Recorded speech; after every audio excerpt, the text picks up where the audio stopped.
Hello and welcome to this week's episode of Automated, our weekly podcast that sometimes this week we've actually done twice in a row now, where we talk about 3 weeks in a row, I've been corrected, where we talk about robots and all sorts of fun things with them.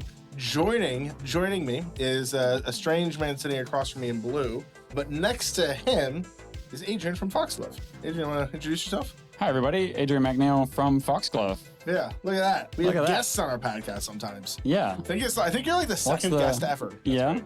That's right. The podcast has been doing well enough that we think like we should have guests. Yeah. But it's like a lot of effort. It's mostly just you guys ranting to each other about. Yeah. And sometimes we don't even hit record. Yeah. Just those are the best episodes. Sometimes it's just lunchtime banter. Yeah. So this, of course, is Automated, our weekly podcast where we talk about robots. We split this podcast into two sections.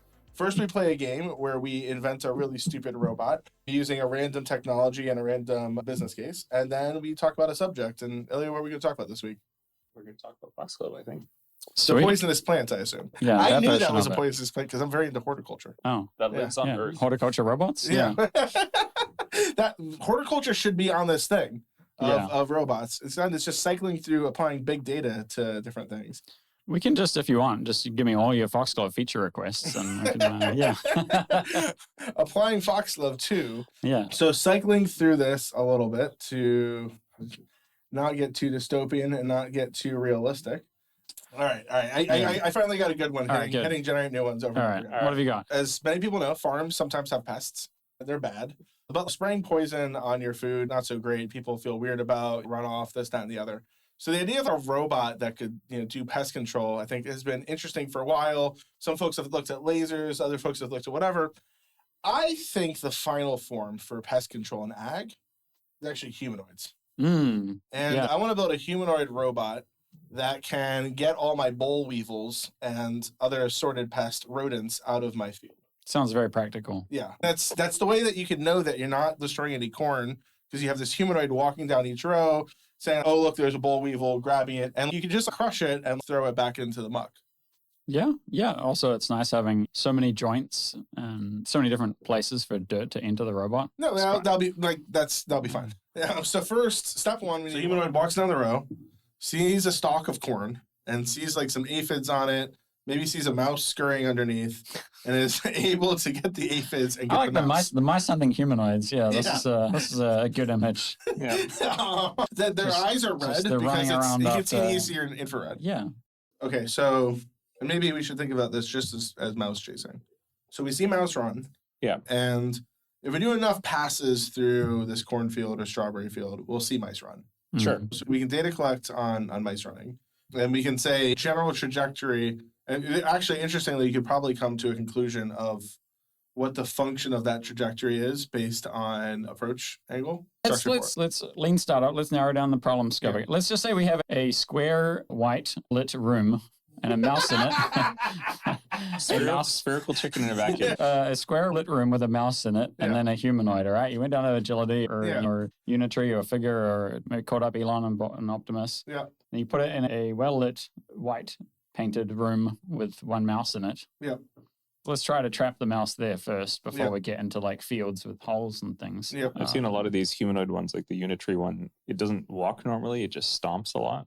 So there's your grasping problem right there. Just figure out where the mouse is and path plane onto the mouse. Stomp it. All right. Yeah. Yeah, no, all right. That one's solved. If stomping the mouse. Because then you're no longer grabbing it. Yeah, I don't know if that will transfer to the field though, because stomp the mouse in the field, it might just end up undercover a little bit. And also stomping in soft material might have more kinematic effect than on a well lit flat. Yeah, we're so just add cleats. Yeah. And what do you call it? Where you go hiking in the ice? Yeah. Cleats. Crampons. Yeah. All right. So I think Nicole has lost patience with us 5 minutes ago. So what are we calling this thing? So I mean, to summarize, and I think like we took a long winding road to get there. But if we're thinking about the problem as a humanoid in a complex environment to chase a mouse, and to chase a mouse and possibly grip them at the end or stomp on them. Look, the stomping was a great. I don't know why it took us so long to arrive at the stomping. So much That's better just a lot approach more than reasonable. yeah, I don't know why we wasted all this time talking about gripping. Again, I was going to come back to the well-lit room. Even a human chasing and trapping a mouse in a well-lit room is a challenge, but the stomping seems more approachable. But I think there's some interesting things here about. There's probably. Now, to be fair, driving and gripping are the two easiest tasks for me to think of when it comes to data ingest for foundation models. But there's probably blank space on that canvas of ways to open ways to ingest data for other sorts of tasks that don't fall into either of those two categories, which is itself like an interesting thought. Like there might not be. I think motion prediction is a seriously good one. Yeah. Predicting behavior of pedestrians in the AV space. I haven't seen a good fundamental way. Despite like a lot of people working on it. Yeah. There's no like outside of reinforcement learning, I don't even know how you'd mathematically model what the hell a drunk pedestrian's planning to do. Yeah, but people are so there's two approaches here, right? Like there's certainly the approach of at Cruise even a long time ago were training models just based on all of the pedestrian behavior that we've seen, and then you don't know exactly are they drunk or not, but there's training a pedestrian prediction model is definitely a thing that happens. Yeah. But the way the industry's going is that's irrelevant, right? If you train a pedestrian prediction model, now you're explicitly saying that we need to decide on a representation for all of these pedestrian tracks and all of their trajectories and things like that, which is essentially just some manual description that you're coming up with, some manual intermediate representation. If you look at what the way most of the AV companies have gone now is they're moving towards more end-to-end approaches. Certainly look at the most forward-thinking AV companies, they don't even know that there's a pedestrian. There's just like video coming in and there's controls coming out. And the model is learning its representation of like where are the pedestrians and where are the cyclists and things like that. Yeah. That's like a type of system I'd be nervous to be around.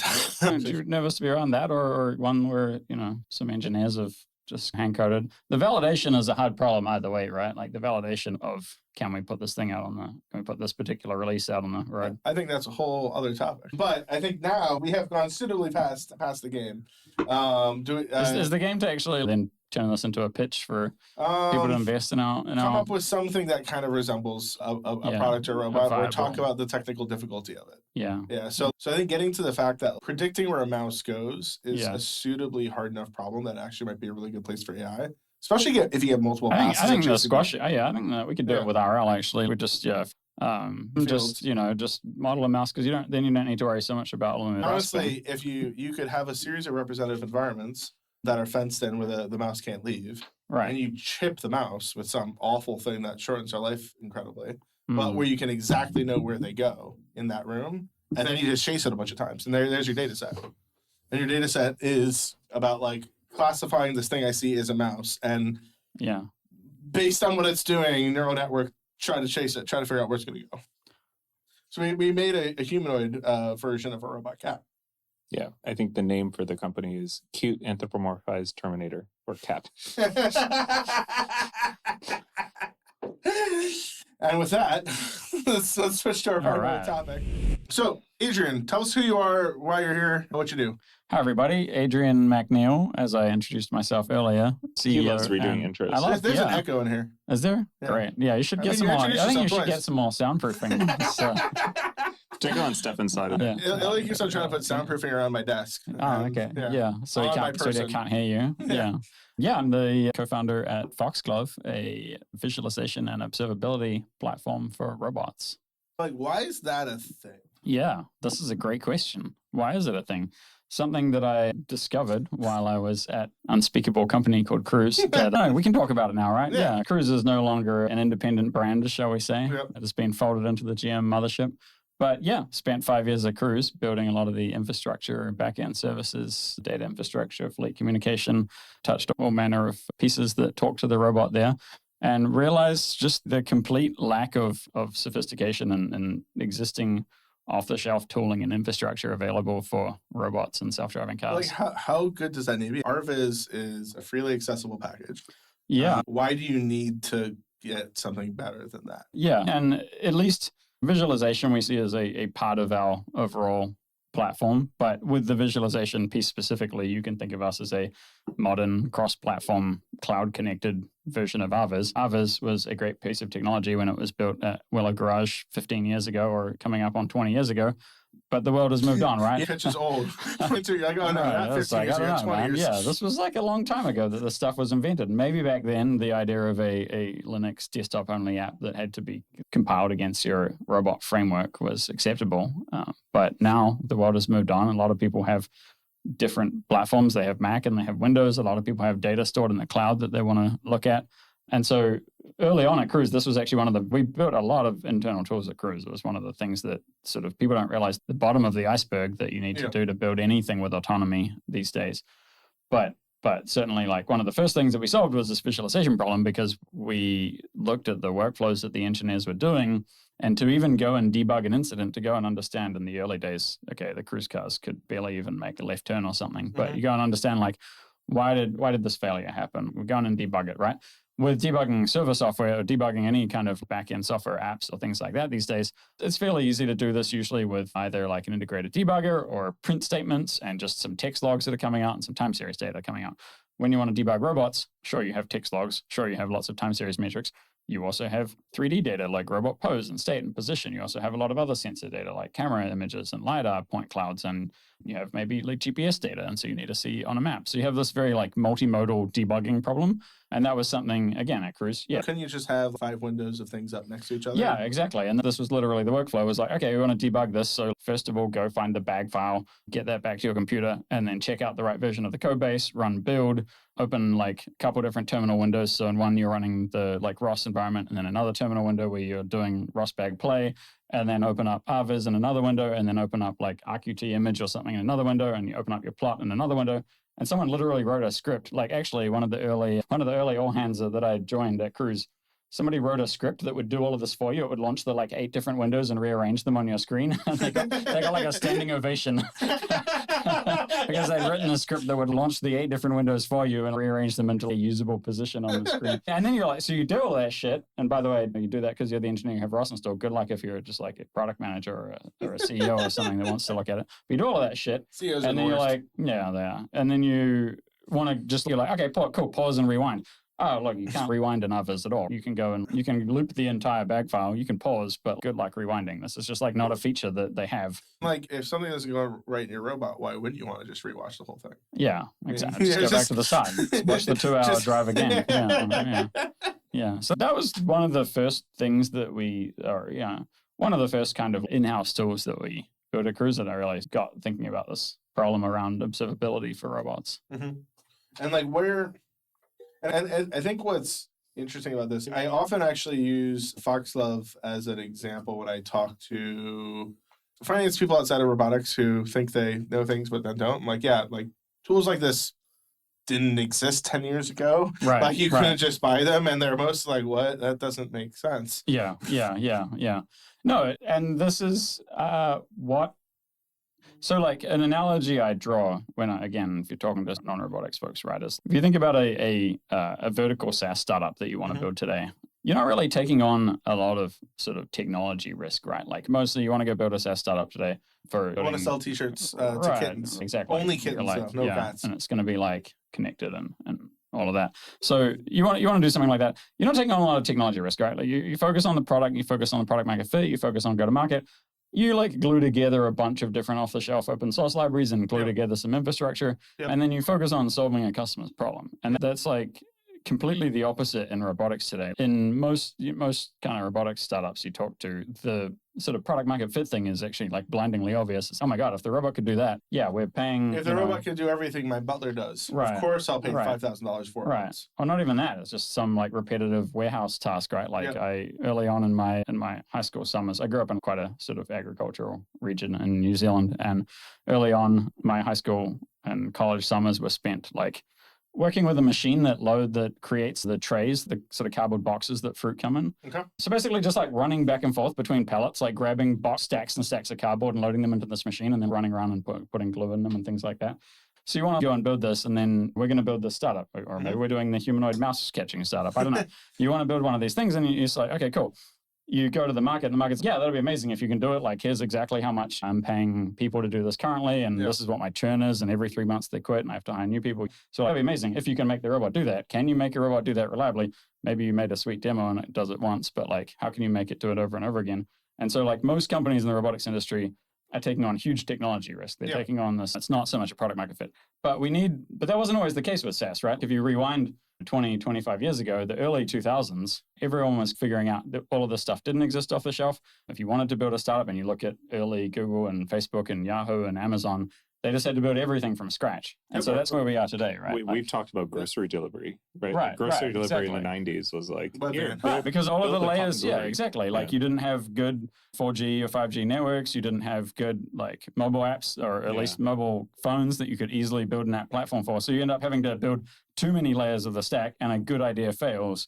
And so that's like exactly where robots are today, where like robot companies have plenty of good ideas, but they're unachievable without hiring like 1,000 engineers to build all of the layers of the stack. Because even to get to a thing that kind of works, 10 years ago, you had to build tooling to figure out how your robot was working today as a part of the iteration cycle. And I think the whole spiel you just gave was very amusing because it's substitute a couple of examples and timeframes, and it's basically the same thing we talk about all the time. Right. So smoothly moving on from there. Yeah. It's not be overly repetitive to listeners and such. So an interesting thing about Foxglove is you guys serve a wide variety of at least the robotics market, and I wouldn't be surprised if there's some weirdos in other markets using you for training their like AI security cameras or what have it. What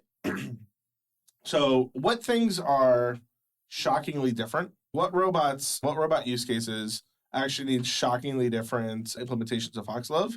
And which ones are shockingly similar? Maybe similar might be an easier example, but yeah.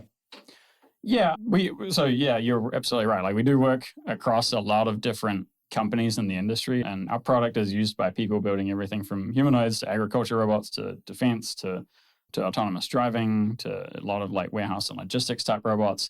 And drones. Yep. So it's all over the place. And like the common thread is usually there is some sensing and some actuation, or like broadly speaking, there's some kind of like edge autonomy. We don't see a lot of I'm not saying it's not out there, but a lot of people with just have a smart security camera or something like that, but there's no autonomy, there's no actuation or anything like that. I think there's a sufficient existing platforms that exist out there that people are probably using. But across all of these like use cases, as far as like the use of Foxglove goes, it ends up being a lot more similar than different. Yeah. There's some nuance. Obviously, people with outdoor robots care a lot more about like a GPS view and maybe some map tiles or something versus indoor robots. It's usually more we have some kind of cost map or we have some kind of localization indoors and some things like that. But it's more similar than different than I would say.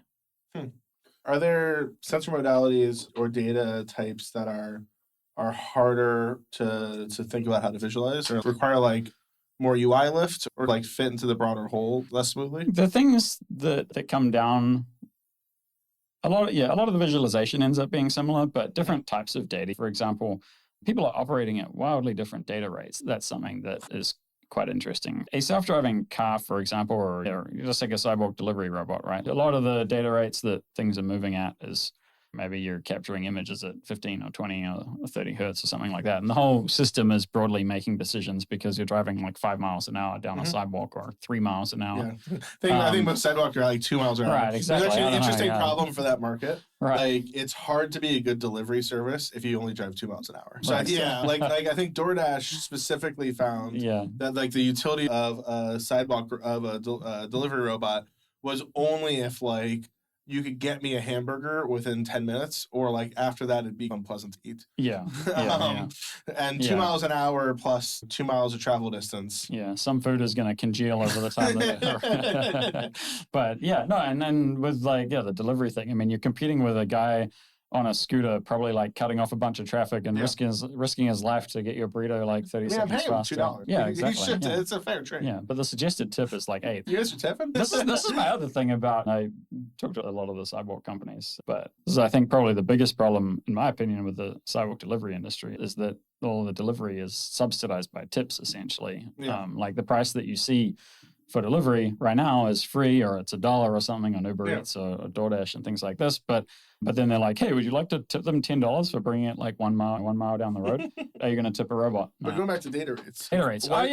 So there's your sidewalk they operate robot. in like 50 hertz. Yeah, or it's possibly low numbers. And then you go to some of the like companies doing humanoids where they need to be balancing extremely fast, or you go into, because a humanoid is inherently unstable, right? So you might be looking at, and even how much of the walking balance problem is like an active actuation thing versus 100%. Yeah. There's no free gyroscope magic. No, and in fact, for years and years, if you looked at Honda's Izumo or any of those, their walking gait looked very funny because it would be dynamic motion to stable and then dynamic motion to stable. So it'd be like, if you were walking, it'd be swing to balance on one foot and then swing to balance on the other foot. Whereas modern walkers are actually closer to humans, where you're constantly dynamically unstable swing. Yeah. But that's that. As soon as even one of those motors fails, the whole thing topples. Right, collapses on you. So what type of update rate do you need when you're training? So humanoid ones, or the other thing is even just package sorting and like manipulation type tasks like that, right? Like you quite often see kilohertz, multi-kilohertz. You'll get into like multi-kilohertz. I think. And packing sorting, is that basically a product of how quick the cycle time needs to be in the facilities? Yeah, just how fast they're moving, right? Because again, like you've got the different, and I'm not talking about, there's a lot of different companies doing a lot of different things and building that. I see wildly different sort of stack architectures, but broadly speaking, like a sorting problem is how fast can you do it? You've got a robot, these universal robots arms and things like this can move incredibly fast compared to a cyborg where, like you say, you're not going to go more than 1 or 2 miles an hour maybe. Yeah. So how fast can you move? It's sure there's a little bit of time required for your model to make some decisions, and then after that it's just you're executing these movements extremely fast. So. How taxing are things like update rate on a platform like Foxglove? Or is it that with modern processors you get a lot of that for free? Again, the performance comes down to a lot of different factors and how people are building the robots. So there's like the speed that they're publishing data at. There's also like we support a whole lot of different serialization types. So there's protobuf and flat buffer and JSON and ROS and DDS. And so deserializing different types of data formats. And sometimes this is not something inherent to the data format, but it's like the library we're using or we've written a library. So you have this kind of combination of like how fast are you publishing data, how big are the messages, because if you've got a message with 10 fields in it and that's coming in at like kilohertz or something, then sure, fine. You put a message with like thousands of fields in it and then that's coming in at kilohertz and we're needing to deserialize it. Now you're adding a lot more work. And then the serialization format. So all of these kind of things play a factor when you're starting to. And how much of that stuff are you doing like in the cloud versus on the local machine?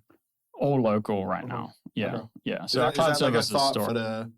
Is thought for products down the line of do more of that processing somewhere in the cloud so that my MacBook Air can have the performance of a GPU computer? I don't have the fan spinning up. And I think the main limitation though is you guys basically use a web.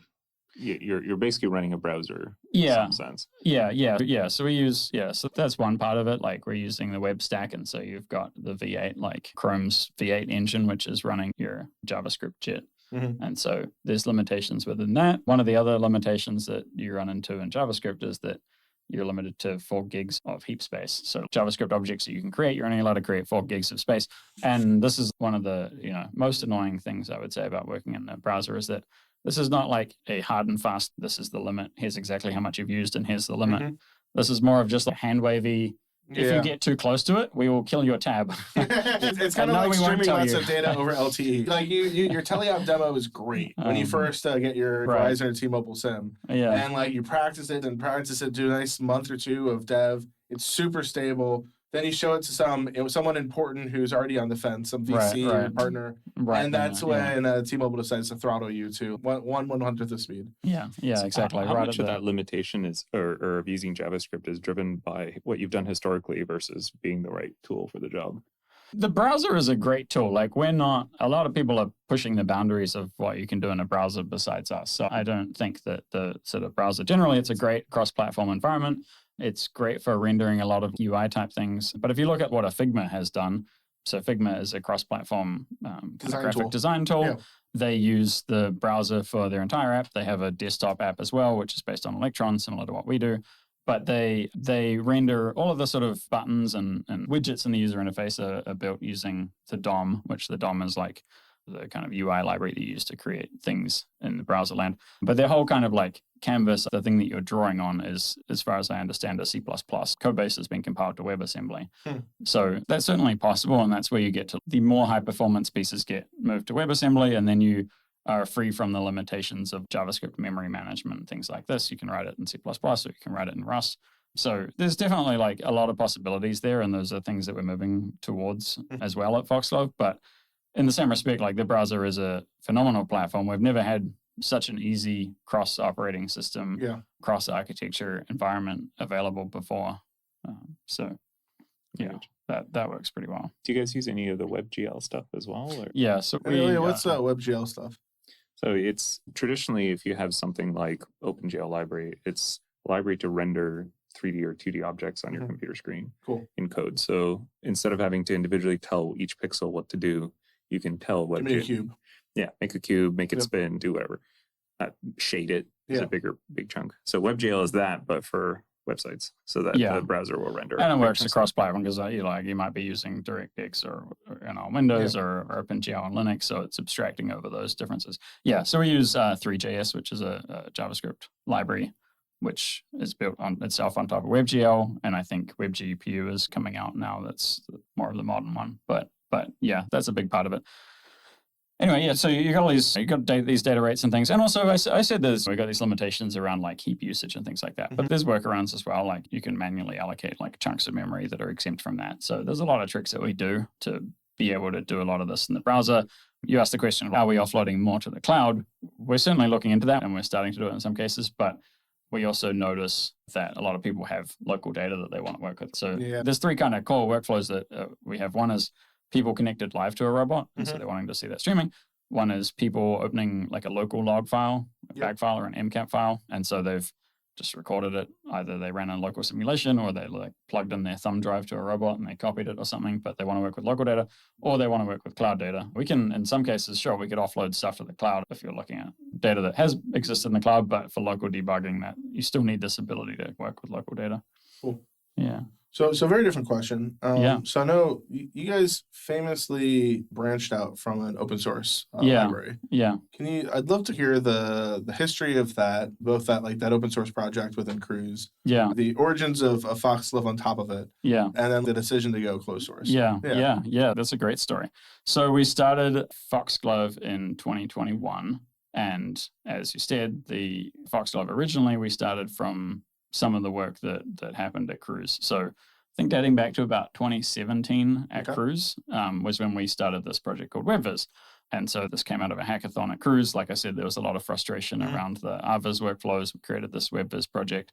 So a few of the engineers on my team got together and were like, and at the time, this was like a big question. Can we do this in a browser? There was a lot of skepticism, even among diehard web engineers, was like, can we render a point cloud with thousands of points in the browser? This was 8 years ago. So that was like, but we did this proof of concept and we're like, yeah, it works. And so basically we staffed it with a couple of people, and over the next like sort of 18 months, they went around like every team at Cruise and were like, why are you still using RViz? What do we have to build to get you off RViz? And then just went team by team and got every team onto it. And there's also a lot of stuff besides like the sort of standard types of visualizations. There was a lot of stuff that just ended up being very Cruise specific, things specific to cruises, like visualizing cruises, like planning stack or prediction or things like that, but also visualizing, but also like connecting to Cruise's cloud data store, which was all in completely different formats and things, and it integrated directly, authenticating against Cruise's like data lake and being able to fetch that data directly. So there was a lot of code. And then there was a side project that one of the engineers pushed through to open source it, because we were like, this is an awesome app that exists at Cruise. It'd be cool if we could share it with the world. One of the engineers spent his holidays trying to extract out the non-Cruise parts of it. And I would say maybe half of the code made it into open source from Cruise. So they extracted it out. Okay, well, open source WebViz, and it got a little bit of traction. Like some people looked into it, it definitely got a bit of traction in the industry. They went and presented it at ROSCON, I think, back in maybe 2019 or something. But I guess two problems. One is it still made a lot of assumptions about what Cruise did in terms of a self-driving car, things like kind of things around camera controls and that you're going to be like a car and not a drone or something, things around like data formats that Cruise specifically uses, or just ways that Cruise encoded data. And then, so that was like one bucket of problem. The other bucket of problem was like at Cruise, there was no spare budget for like just funding, building stuff that can, it's not like Facebook open sources React or something. And you're like, sure, I don't know, they staff it with a team and it's just like a marketing expense or whatever. I don't know, it's a few people that like Cruise didn't have money to fund like right. It was like, I would say more like Cruise dumped the code on the internet, and to the extent a few of the engineers put in hours in their spare time, there was a bit of community engagement, but there was no sort of full-time staff available to build stuff that unless Cruise needed it, basically. And Cruise was trying to ship a self-driving car and not build a core open source community. So this was when I was thinking about this 2020, go back, I was thinking about this problem of robotics developer tools. And I was like very certain that I wanted to do a startup in the robotics developer tools and infrastructure space, because that I think it's just a fascinating problem and it was, completely unsolved.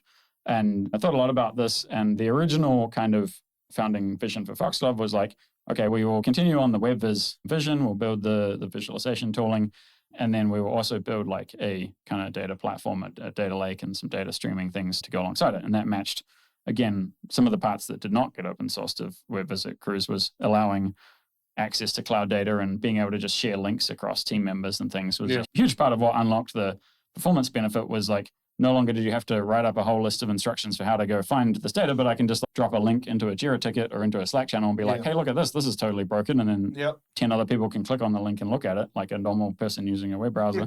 So this was the founding vision for Foxglove, was like visualization and data. That was always the idea. And I guess just for historical reasons, we were like, I guess the visualization will be open source because we'll start with the WebViz code. We always intended to fork it, because like I said, Cruise didn't really have enough resources to like make a community project. So we'll start with that code.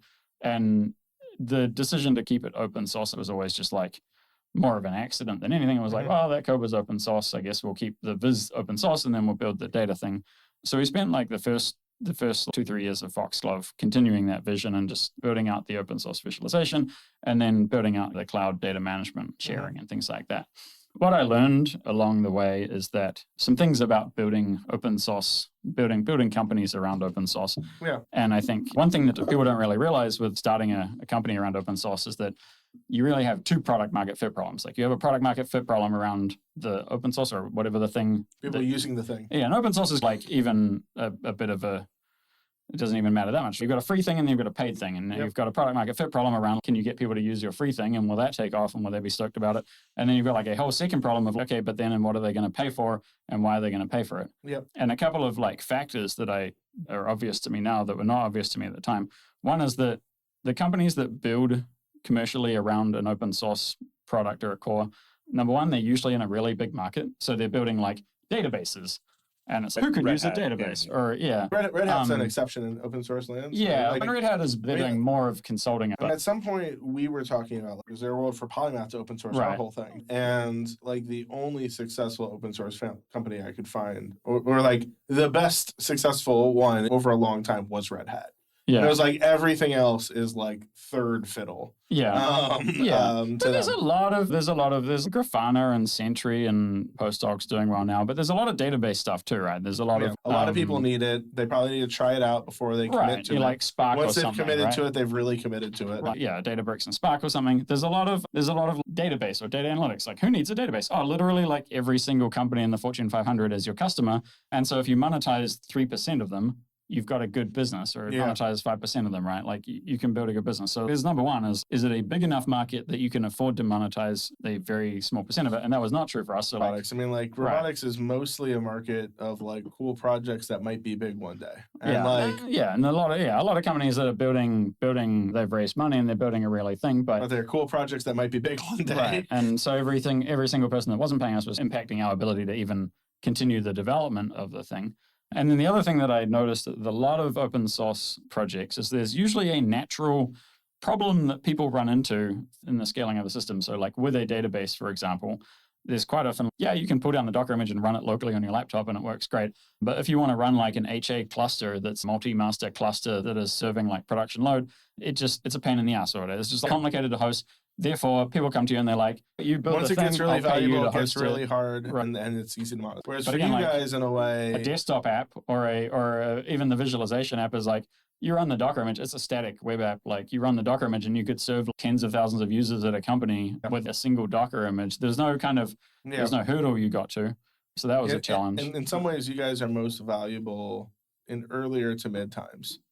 Which is like different than that example about a database. Yeah, we're valuable across all of all different stages. The only ones where I think we don't really see people like grow out of Foxglove. We do see that the companies that you think about, like Tesla or Aurora and Cruise and Waymo and things like this, like companies that have been around for more than a decade, typically have they've already built enough in-house. Yeah. But like for anyone after that and below like that kind of level of we have 1,000 engineers and we don't really see people graduate out of us. So we have all different stages. But yeah, it's definitely, this was the challenge of if you're trying to build a business, you can't give the main thing away. Like you can't give your main thing away for free. And so you need to say, what are you monetizing on us? Like I said, our original plan was like, we'll monetize the data thing. But what we found that visualization is like the visualization and the debugging aspect is where people found most of the value. So the data management, so like I said, you've got two product market fit problems and they're like, okay, I'm getting the visualization for free.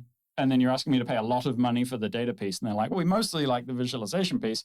And we don't really want to pay all that money just for the data piece. Yeah. And they can't think in their head, well, we're paying for the whole package because they already know that the price of this package is zero. The package of the bottom piece is zero. Yeah. So yeah, it just... So in a way, it somewhat was a move of, given the shape of the robotics market, you can't really support this chunky and hard of a tool. If the robotics market was like 1,000 times bigger, then the exact same play would work. But where it is now, and I was like, a lot of people were probably telling me that we needed to go closed source for quite a while. People, after we announced it, this was about a year ago that we announced it, people show up on Reddit or whatever and were like, oh, it sucks you guys went closed source. I'm like, yeah, tell me about it. And I was like, I'm the most disappointed of everyone. We really tried to make this work, guys. But like literally, I'm convinced that there is no possible business here, and business meaning. And if we have a full-time team of people working on developing this thing, like that costs money. We can go raise money from investors, sure. But like at the end of the day, this has to lead to a business that generates revenue. There has to be a light at the end of the tunnel. So I guess like what, as a software company that like exists in the robotics market, like how is that complicated and different and weird? Because like before we started recording, you mentioned that there's VCs who like robotics, but they really like hardware stuff like that. There's regular like SaaS VCs who are like, oh, this is like a robotics thing. I don't really know that. Yeah. Like fuck off or frig off, because we don't ever curse on the show. Yeah. Okay. What are you talking about? There's like a kid who listens and emailed us once, or his dad did, I think, or her dad. I don't know. Anyway, how have you found being this weird, like, squished in between? Yeah, there's software company in a hardware world. Yeah, robotics is, the good thing is that robotics is getting exciting, right? When we started Foxglove in 2021, went out to tell some investors that we were building tools for the robotics industry, more or less got laughed out of the room with a lot of the investors. It was, you go back and read how Airbnb got rejected 50 times or whatever because they weren't convinced there was a market there. Or actually the thing I just came across recently was Toby from Shopify was his investors told him that they didn't want to invest in Shopify. Shopify is an e-commerce platform, and they didn't want to invest in it because the market for e-commerce like software was too small. There's not enough online stores to make a business there. And so this was like the challenge that we had is they're like almost every investor I went to go talk to in 2021 had a story about how they invested in one robotics company one time and it failed. Yeah. And that was like all they wanted to tell you, right? It was just like, we invested promised in me all this stuff. And then they wasted all their time on dumb stuff like visualization. Exactly. They remember like driving down the road. They spent too much time building tools and they didn't ship the bloody product. And you're like, yeah. But this was like, they all had a story because they've always dropped on. They all got excited about robotics like 5 years ago and they had invested too much money. Once I asked him how long he thought things would be irrational in robotics investing around foundation model stuff, and his response was, all robotics investing is because none of you guys have made any money. Yeah. There are companies making money there, but they're not Silicon Valley robotics startups. Yeah. But this is like such an absurd philosophy because like picture robotics is going to be the biggest market in the world. And another thing that I say is like, the robotics industry today is like the PC industry in the early 80s, whereas there's a few around and they suck and like they're clunky and they're you know difficult, but we're not that far away from like a robot, and we're probably less than 10 years away from like a robot in most homes. We're less than 20 years away from like more robots than smartphones. Because if you think like in a sort of advanced society, what ratio of robots to humans would you expect? Like it's going to be more. Smartphones are like 1-to-1. Robots, I would expect. Are you counting a tablet as a smartphone? Sure. So there you're at like 2 to 1. I have 2 or iPads something. and a phone. Yeah. There's going to be. You're going to have at least general purpose robots and special purpose robots. You specifically are also likely to have multiple robots. So you're going to have a lot of robots. I'm very into redundancy. I also have 2 laptops. You're going to have like lights out factories or just generally factories where there's orders of magnitude more. That's an interesting take on it. Right? That like You'd expect a society to have way more robots than people, and most people only have one smartphone. Right. So the more robots than smartphones, at first glance, seems weird, but yeah. You just think just consumer robots or household robots is going to be maybe on the order of smartphones, maybe 1-to-1, but then you add in industrial robots in factories and warehouse and logistics and self-driving cars and self-driving trucks delivering stuff. Like if I'm counting a robot as anything generally autonomous, it's going to be probably in the like 5-to-1 to 10-to-1 ratio within 20 years maybe. So we're talking about tens of billions of robots. And so people tell me like, the robotics industry is too small. I'm just what? Literally, this is going to be like the biggest industry. What is the GDP of like human labor? We joked the other week that at CES, Jensen said they thought self-driving was going to be the first $1 trillion industry. To which our retort was like, ag's already a $12 trillion industry. Right. Yeah. I mean, manufacturing. So a lot of these ones are like, tens of trillions. Like there are some very big industries today, but yeah, the market for like autonomous robots is going to be just absolutely enormous. But it can't happen unless we build right. It's a chicken and egg, right? You need companies to sell to build the tools, and you need the tools to make the companies more successful. And there should be a lot more robot. Everyone should go out and start a robot tools company. Like there's no shortage of problems, and like we're only just scratching the surface of things that can be built. What do you think of as like the meaty kind of things you guys need to build in the near future? What's the Foxglove? Yeah. Well, when you think about like how to be a better company, right? Because all of us need to be better companies. And can I put in a feature request? Yeah. So there's plenty of be a better company stuff you probably have to do. I'm sure this thing in marketing needs to happen, that thing in sales, blah, blah, who cares? Right. Let's lose your stuff. Yeah. What do you guys need to do to make building a robot twice as easy as you currently make it? Right. How can we like shave off vectors all that the, you can play it? Yeah, all of the difficulties. Not all of, but like where do you see as like the next lowest hanging fruit? Yeah. So I always am thinking about these like infrastructure challenges, right? So I think about Foxglove as the UI, which is a visualization tool, the cloud, data storage, and then the robot. And we have a robot agent today, right? So even just among that kind of trio of observability and communication with robots, right? There's a huge amount of stuff for us to build out in just general visualization, both like performance and also just features. There's 100 features that we need to build out in just different things that will improve visualization, improve the ability for people to debug their robots. So there's a long list of stuff, and the visualization is never done. And again, coming back to why that didn't work as a free product is it's just an infinite bucket of feature requests, right? There can always be better. Users are so terrible. What? Users are so terrible. Users, pesky. Yeah. Especially you guys. And then you've got your robot agent. So how are you thinking about logging on the robot? How are you thinking about getting data off the robot? Most robots are deployed into places with terrible internet. So you can't just server observability tools just like stream everything to the observability tool. You're like, no way, this is not going to work. You always say, Ilya, about servers and robots? That they're a terrible thing to put together? more that robots are not servers. Yeah. They're quite different. Well, they're servers, but they're generating like orders of magnitude more data because they've got multimodal, they've got sensors and cameras and LiDARs and things instead of just servers are generating like time series metrics and text logs. And then they're always deployed in places with shitty internet. You're like either in a warehouse with shitty internet or on a farm with shitty internet, or you're driving around a city with shitty internet. Like there's always shitty internet. So you can't just like stream all of the data off to the cloud all the time. You need to think about as we've learned recently, and we'll talk about in a soon episode, even if you spend $10 million setting internet infrastructure up in your mind, still shitty internet. Yeah, it's never, humanity has spent a lot of money on internet infrastructure, but it's never going to be enough. Like literally, like I need to watch a lot of cat videos. There will never be enough internet to catch up. A self-driving car is logging like more data than an Ethernet cable can deliver. It doesn't matter about how good your Wi-Fi or your 5G is or any of this shit, right? A self-driving car is logging more than a gigabit of data. Just straight up a bunch of Ethernet cable throughout the city. Yeah, it'd be fine. It just connects. Charge it at the same time. Through the server pipes. PoE for your car.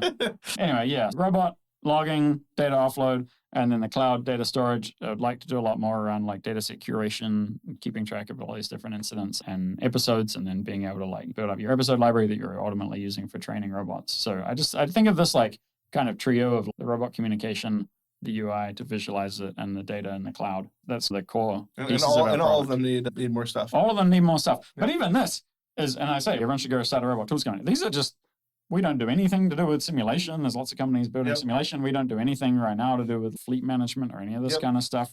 There's so many unsolved problems in robotics. And I think that's part of what's really exciting about this market. People like, you talked, A version of your speech that I cut off that I have is that people don't understand the extent to which microservices are why SaaS became so successful in the teens. Like it really was like microservices were just a genius idea. Right. Build code in chopped up little bits and then buy the best chopped up bit from the best vendor of chopped up all bit. of the infrastructure services. Yeah. It's off-the-shelf infrastructure services and off-the-shelf open source libraries, because until Ruby on Rails came along, that was one of the things that in the late 2000s that unlocked this whole generation of like Airbnbs and GitHubs and all of these companies built on top, where previously people were writing like massively complicated Java apps just to build up like a basic website. And I think like part of what's so exciting about like this market right now is like the world saw all these TechCrunch articles about self-driving cars. Like the TechCrunch, New York Times, Wall Street Journal popped out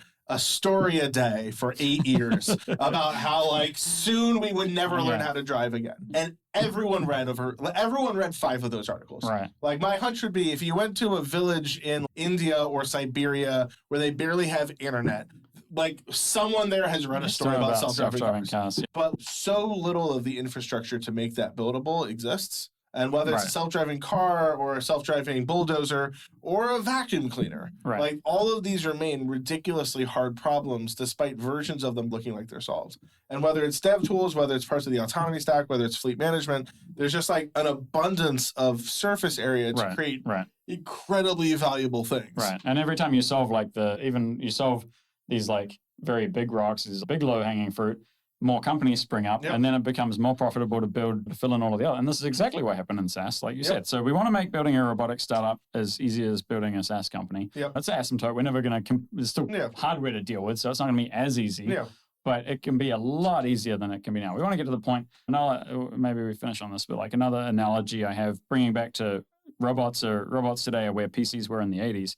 The early 80s, right? Like every PC manufacturer was building like a fully integrated software hardware stack. So it was the Amiga and the Commodore and the Apple II. We've had this. All right. So here's the thing. This is how I know that you've actually listened to every single episode we've ever done any of them, and memorized them. Yeah, we're the same rants. I want someone out there, so if you're listening, somebody go and invent the like IBM PC compatible standard, including an IBM PC. Okay, like Windows. As XKCD taught us, if you're tired of the current standard, start a new one. Start a new one. The standard doesn't exist. And it's not just like the software layer of it, but the hardware. Like the great thing about PC compatible hardware is like we had ISA cards. You can just like plug in any, and what became PCI and PCIe. Like I can just plug in any card into any motherboard with different CPU sockets that fit and an AT case that had met some certain specifications. And so we need that for the robotics industry, because if you want to build your like mouse chasing robot or whatever, I want to be able to buy an arm, plug it into a base, and have a standardized hardware interface, a standardized electrical interface. I don't like, there's so much R&D that people are doing in that space as well. And then you layer on the software, and I should just be able to like grab a model and train that and deploy it without needing to think about all of these just different, it should be like nice layers of abstraction there. We're a long way away from that. Like I said, a lot more low-hanging fruit, but. Lightning round, final question to close out. All right. What do you think? Hey, I got a feature request. Oh, we didn't get to the feature request. All right. Two feature requests. Wow. Twitter login? Yeah, that's right. Okay, very important. All the pieces that you put into rendering point clouds, for example, in a browser. Is there any way to build that so that you could render on a robot and stream the video? Because particularly on crappy networks, streaming point clouds or streaming any of that is awful. But there's all this video compression technology that's extremely advanced. So if we had a video stream, we could compress the bejesus out of it. A few kilobytes. You could do that. There's also a bunch of research out there in point cloud compression, but none of it's accelerated, right? Like every CPU you could buy the last 10 years has an accelerator for H.264 compression. Right. So if I could compress it as an H.264 frame, like bam, it cost me 5 cents. People have done it. Yeah, you could do that with the whole visualization. That's one thing. Although it's going to be like, depending on your network, like legally interactive. You like go in there and try and move the camera position or things like that. It's going to get a bit screwy. But people have looked into literally compressing point clouds with H.264. I've seen some like papers and stuff around that. But there's also Davide Faconti, the plot juggler guy, had some stuff where he was like compressing point clouds. I think he was just like, it was just deleting like unnecessary empty bytes in the struct, and it was like, I think it was like 80% of the data was just like wasted bytes. Like literally, there's like very low hanging fruit in point cloud compression, I think, and then there's a few other algorithms I forget the name of. So, yes. You think that's a better path than rendering on? I'm not going to as a say video? better. Like, I agree with the general problem statement. And I would describe the general problem statement as I want to FaceTime the robot, right? Like, when I go call FaceTime, like, I don't think about what is the video quality, and I don't have to like manually adjust it or anything like that. It all figures it out. Today, at least with Foxglove, if you're connected over Wi-Fi or something to a robot, we just subscribe to like whatever you're publishing. And so if you're publishing H.364, it works relatively. But if you're publishing like 4K resolution raw images, or you're publishing good luck. like good luck, it's gonna choke on the bandwidth, and we don't do any intelligent kind of like bandwidth, bitrate management, things like that. So yeah, you could go as far as rendering it fully remotely. In fact, fun fact, we did that at Cruise for, it was like, I think, remote labelers in the Philippines or something like that. And basically we just ended up rendering the entire, because they all just had like very cheap computers with not a lot of power and things like that. So we ended up just like rendering the whole thing in the cloud and sending that. So rather than buy them like new laptops for $1,000 a pop, I think it was cheaper to just $500,000 engineers spend 6 months on it. I don't know that we were even in charge of buying them laptops. Like they're contractors. But yeah, it was we solved the problem with the cloud. But yeah, generally this problem of FaceTime the robot and not have to worry about like bandwidth or bit rates is, yes, 100% agree with that. That's a good start. Yeah. All right, feature request number 2. Yeah. How do we get the Foxglove socks that you're wearing out to the people? Oh, that's a feature request. Yeah, we can do some more. This was a limited run. Yeah, Foxglove socks. I don't know if I want to get these up above the table. Second edition. Yeah, if you send us something, maybe you'll get Foxglove socks. Yeah. So what would be your prediction of the next robot type that gets to $1 billion a year revenue? Next autonomous robot that can move through space. I would be most bullish on that happening in the warehouse and logistics space. Before you get to form factor, I would just say that's probably That's a good point. What about Kiva Systems? Kiva Systems post Amazon acquisition, I think internal revenue numbers are probably pretty high. I don't have access to that or a way to find it out. But no, but you know there could be someone, there could be a company. I mean, there's a number of Chinese AMR companies who will sell you a fully working AMR for $20,000. Yeah. So like it's but I'm saying $1 million divided by 20,000 isn't think, an infinite number. I think Amazon warehouses, if you calculate their labor savings, is north of $1 billion easily by their robot fleet. Easily. I don't. Yeah, I would buy that because I think been that way for many years. By funky accounting, Waymo is profitable, and by funky accounting, Kiva is profitable. No, this and maybe like some level of simple accounting, it might be like I think like internal self-use tool. It gets too hard to know which numbers we're talking about. But they have like company, 1 million robots or something. Yeah, exactly. Right? Like, so that's only $1,000 per robot per year. Phrasing the question. All right. Independent company. All right. Independent company. Making $1 billion of revenue for autonomous robots. Foxglove. In what space? All right. Obviously, Foxglove first. All right. And then who's right? You guys are making autonomous robots? No, but we're going to make $1 billion. But yeah, so warehouse robots. I think warehouse robots because it's just that's an industry, at least in the US, where we see the most. Yeah. I think that's a realistic deployment of robots because there's a lot of potential in agriculture robots, but I just think there's not as many today. Whereas you look at customers there might today, be a company what about ABB and KUKA and robot arms and I factories? don't care about our arms. That's not autonomy. I don't care about arms. Arms are dumb. Machines. It's a machine. It's a robot that works. Arms are for losers. Yeah, there's no autonomy though. Anyone, robot or human who has arms, I don't care for. Yeah. We're talking about autonomous. It's going to be like, or for our German listeners, automated, not autonomous. I'm very particular about that. Are they? Yeah. Okay. I think we should take it as a homework item to figure out who's doing how well in that space. Yeah, I think there's a lot of stuff in that space. Peak had like 200 robots deployed.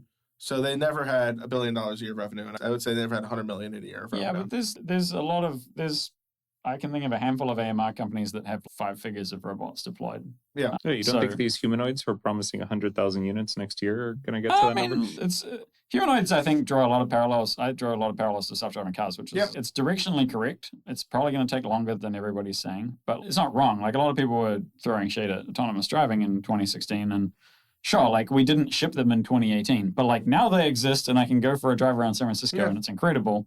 And so, like, humanoids will get there eventually. I'm looking at a producer who gave us the 5-minute warning a full 25 minutes ago. Yeah, look. Why are there rules? Our normal 35, 40-minute podcast, I think we're look. at an hour and a half of this one. Hour and a half, yeah. Yeah, so that was our lightning round Cut out question. the boring parts. Timing's meaningless. Where can people find Foxglove is a thing they ask at the end of podcasts. If people want more Adrian in their life, how can they get you? Yeah, just give me a call. And, foxglove.dev. Just Google it. Find us on Google. Yeah. 1-800-Foxglove. Now, some people don't use Google anymore. It's ChatGPT for all the Ask searches. Perplexity or ChatGPT. Yeah, ChatGPT knows about us. We're on ChatGPT, so ChatGPT Foxglove. Ask ChatGPT how to get your so URL. You need the best robot debugging tools. Yeah. Hit us up. We're free for the first 3 users, and after that, you got to put in a credit card. Yeah. Or organ donation. Yeah, all that. If you call in 1-800-Foxglove, the first 30 callers after the podcast comes out get a free year subscription. We're doing a Foxathon. Right? Yeah, exactly. So let's go to the phones. With that, thank you guys so much for joining us this week. It's been a lot of fun. Sorry for going so long. And we hope that you just hit traffic so your commute just like went longer and longer. That's our hope always. Alrighty. All right. See you next time.